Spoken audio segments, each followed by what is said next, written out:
Case is Eads versus Deutsche Bank. Good morning, Your Honors. Karen Barnett-Backer with the law firm of John H. Ruiz here on behalf of the appellant Barbara Eads. I guess I do have opponents. I'd like to reserve 2 minutes for my rebuttal. Your Honors, this is a foreclosure action where summary final judgment was entered on homestead property belonging to Ms. Eads. There are 3 issues identified in this. I'm going to start with what I think is probably the easiest, and it's a procedural issue regarding the failure of the plaintiff to rebut the affirmative defenses that were set forth by Ms. Eads. There were 5 affirmative defenses. Specifically, the ones that I'll address that are related to the issues in this appeal are the issues of standing and the issues of the TILA Recission claim.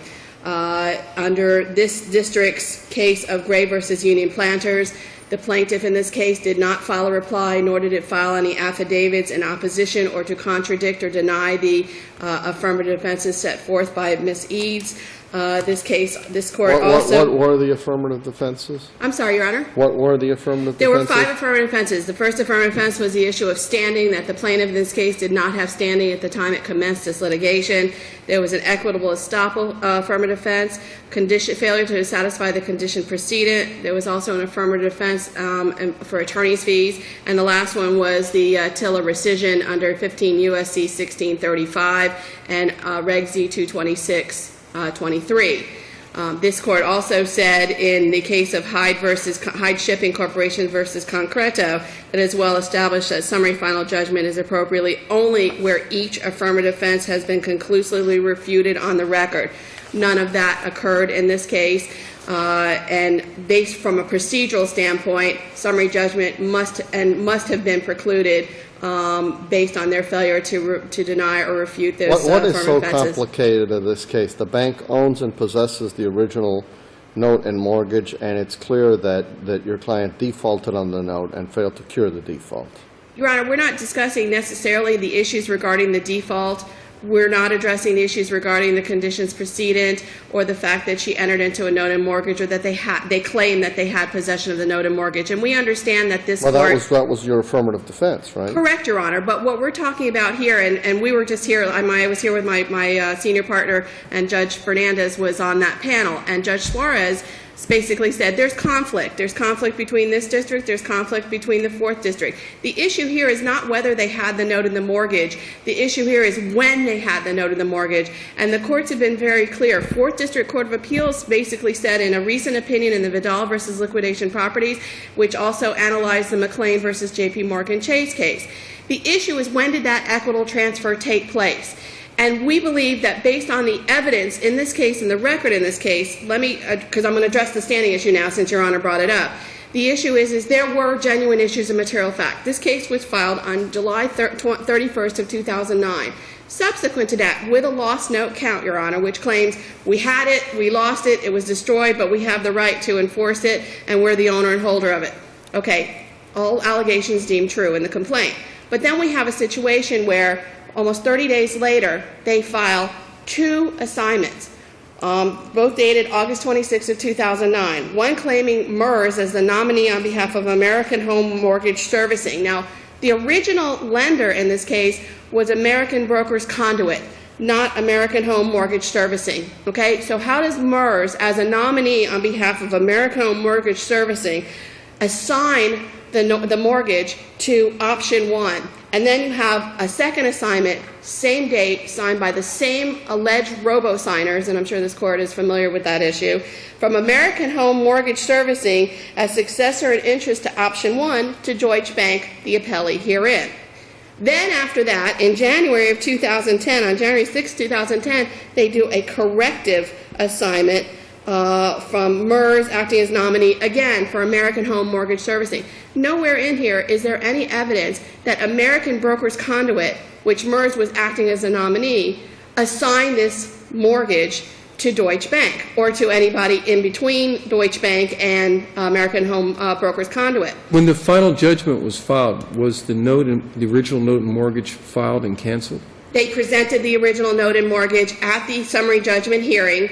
The note, which was not attached to the complaint, remember they alleged that there was a lost note count. They did not drop that lost note count. all of a sudden produced a note that had a blank endorsement from American Brokers Conduit. And was that the note your client signed? Yes, it is. There's no, I mean, we admit, and there's no rebutting the fact that my client did in fact sign the note and mortgage. What we're looking here is a procedural. And your client now is off that note and mortgage, right? It was canceled.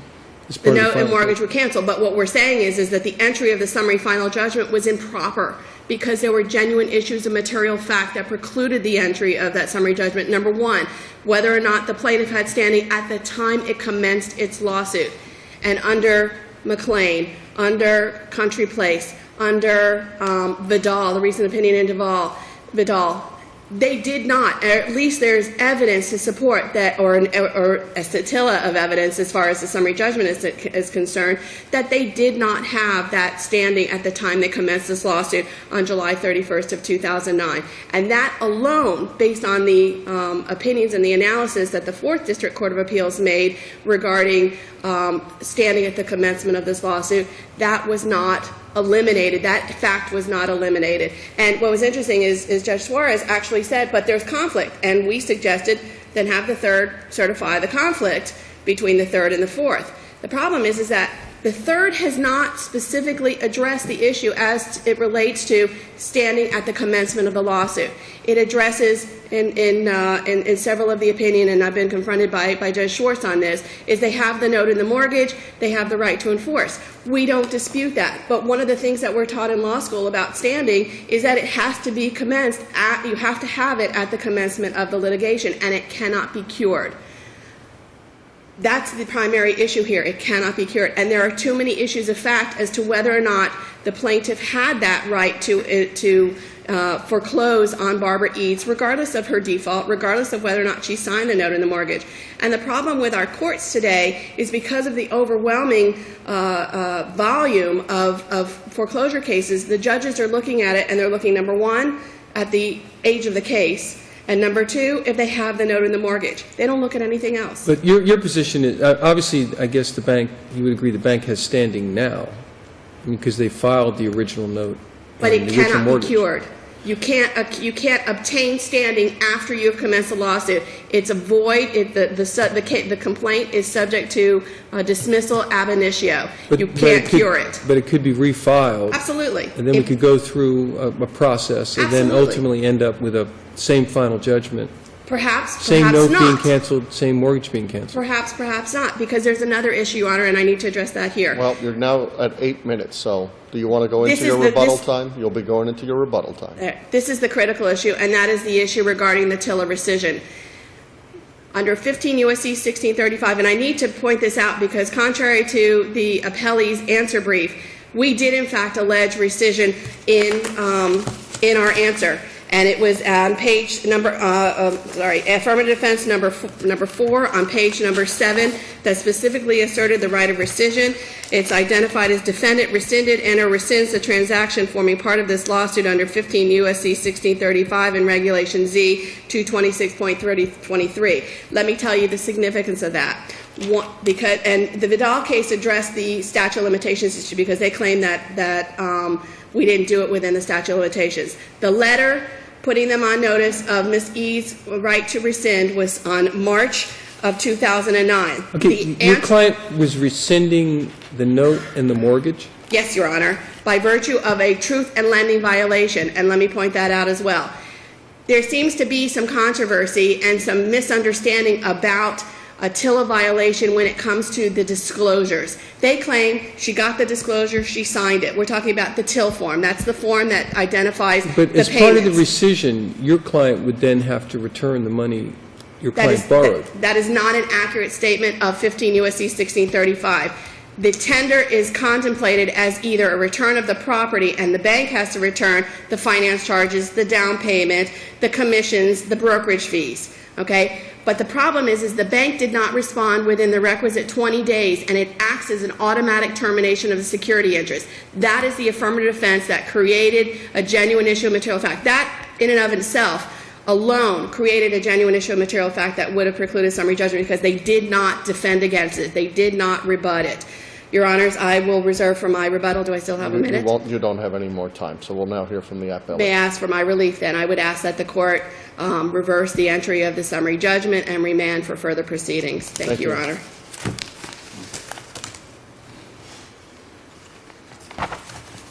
Good morning, Your Honor. May it please the court, Mark Dalton on behalf of the appellee, Deutsche Bank. First, I would like to address the procedural context that we are here and that was brought before this court. It was a motion for summary judgment. One of the difficulties in this case and in many others is that we are standing here now looking at simply the final judgment itself that was signed by the court without any understanding of what actually happened at the hearing. We have no record, we have no transcript, we don't know what the lower court contemplated, we don't know what issues were raised at that time, whether or not the factual issues that were discussed here were addressed and not addressed. We are simply here looking at the end result of the final judgment. However, that end result is clothed with a presumption of correctness, that the court did its whatever it was supposed to do. And standing here now, for us to sit here and look at, well, the court didn't address the TILA issue, the court didn't address some of these other issues. I mean, because those things could have easily been dealt with. Are you suggesting that at that hearing, the court could have determined that the affirmative defenses had either been factually rebutted or were legally insufficient? That's correct. And there is no record of that? And there is no record of that. All we're looking at is here's what the final result was. And in the absence of that record, it would be our argument that this court would have to give that court due deference in its decision-making. So there was a determination by the court at the summary judgment hearing that the particular affirmative defense was legally insufficient. That would not have required an evidentiary hearing? Right? Well, we don't It even was know. a decision as a matter of law, right? We don't, well, as a Or matter was of it? law, I think that, I mean, I don't know that it would or would not have required an evidentiary hearing, but what we don't know before us today Whether it is happened whether or or not. not there was an evidentiary hearing at that time. Well, actually, Well- we know there wasn't an evidentiary hearing at Right. the summary judgment. We know that for a fact, because if the judge had taken evidence, that would be, I mean, no, You do the bank concede moved that, for right? summary judgment. Yeah. The bank moved for summary judgment. Did the bank, The bank moved for summary judgment. in moving for summary judgment, the bank's got to tie up all the legal issues. That's correct. And so we're here with having, in the position of having to assume that those legal issues had been tied up. But we're also here. Well, did the and- bank tie up the legal issues? I mean, did the motion for summary judgment address all the outstanding legal issues? The motion for summary judgment addressed the affirmative defenses that were raised at that time. There were some additional issues that were raised by affidavit that were not even addressed in their affirmative defenses filed within the case that were also dealt with at that time. Was Which the is why rescission argument pled? the rescission argument, yeah, there was a rescission argument that was pled as one of their affirmative defenses, I believe. The waiver and estoppel, the TILA, the rescission regarding the 15 USC. But again, at that time, what the court had in front of it was the executed documentation by the plaintiff that she had gotten the appropriate paperwork, she had signed the appropriate paperwork. And the court at that time, the case law on that issue is that the court, that would now be incumbent upon the person saying that I have the right to rescind. Because before you can get to a rescission argument, that is, there's two different levels of rescission. One's in 3 days after you sign the documents. That is as a matter of right under the TILA. Then there's also one that extends it to 3 years if you assert that you were not given the correct documentation at the time of the closing, at the time that you did the loan. There's nothing in the record that talks about whether or not this defendant, this plaintiff, well, defendant in the case below, had the right to properly exercise and be covered by the additional 3-year period because of something that they had not done. Indeed, the court at that time only had with it the signed documentation that made it clear or seemed to present the inference that it had been done because the defendant actually signed that paperwork. Well, yeah, in that regard, did the borrower file an affidavit in opposition to the motion for summary judgment? The borrower did file an affidavit in opposition, and that was the time that she raised the fact and factually stated that I did not have the correct paperwork. or I was not provided with the proper notices, because it doesn't always have to be with the paperwork. That was the first time that that was done. We do not know what the court below, based upon the record, did with that information. What we do know is that what the court did have in front of it is a written statement from the borrower saying, I got it. And so now we have their written documentation that they signed at the time of closing, saying, I got all of these disclosures, I was provided with all of this information, and then we have 3 years and sometime later, we have the affidavit that they file in opposition to a motion for summary judgment because they're about to lose the home, now saying for the first time, oh, I didn't get. Even though I said I got it before. Even though I signed on the dotted line saying I had it before, I signed it, but they didn't tell me. I don't know exactly. I was not the counsel at in the trial court level. But for whatever the reason, now saying that whatever the notice that they actually did get in the case, I didn't get it. And so that's why they're moving forward. So that's what was in front of the trial court below at the time.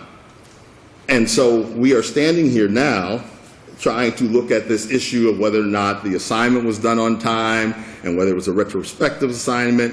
The fact of the matter is, the case law that we're talking about here, the WM case, all of the case law that deals with that, talks about that you have to have either possession of the note or an assignment. It doesn't say you have to have both. It doesn't say both of those things have to exist at the same time. And what we know for sure is that in 2007, they were given, my client, Deutsche Bank, was given the note. That was in 2007. They had possession. Now, much like me and my car keys every day, I get something, I lose them on a regular basis. However, they found them. And we can sit here and talk about all of the bad things that have happened before in the past, but what we're really dealing with is what happened in this case and these set of facts. And the inference that they either created these assignments or they had a lost note count or anything like that is simply something that comes from the defendant in defense of the possibility that they're going to lose their house. And so what we do have is the paperwork. Probably from the defendant's lawyers doing their job. And you know what? And I've been on that side of the fence before. So I have no problem with them doing that, and they're doing it quite ably. However, what we do know is what we have in the record, and in the record, it certainly supports what the lower court did, and certainly supports the finding of the summary judgment in favor of the appellate. Okay, thank you.